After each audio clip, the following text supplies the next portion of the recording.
Kelanchal times, हर खबर पर हमारी नजर। नमस्कार, आप देख रहे हैं केलांचल टाइम्स और मैं हूं आपके साथ सपना ठाकुर।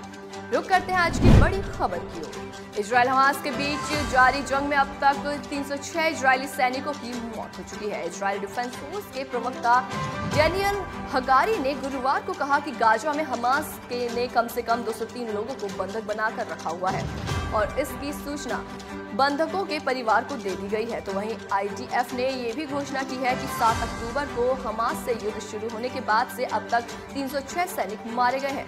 हालांकि इजरायली सेना के प्रवक्ता हगारी ने कहा कि मृतकों और बंधकों की ये संख्या फाइनल नहीं है, क्योंकि IDF लगातार उन इजरायलियों की जानकारी इकट्ठा कर रहा है जो 7 अक्टूबर के हमले के बाद से लापता है।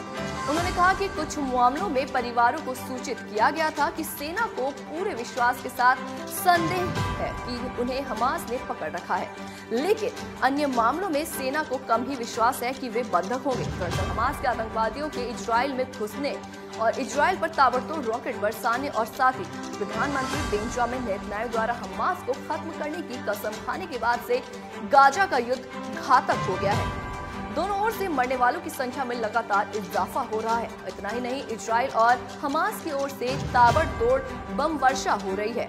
हमास द्वारा संचालित गाजा स्वास्थ्य मंत्रालय ने बुधवार को कहा कि पिछले 11 दिनों में 3,468 फिलिस्तीन मारे गए हैं और 12,000 से अधिक घायल हुए हैं। तो वहीं इजरायली सैन्य प्रवक्ता ने कहा कि हमास के हमले में इजरायल के 1400 से अधिक लोग मारे गए हैं।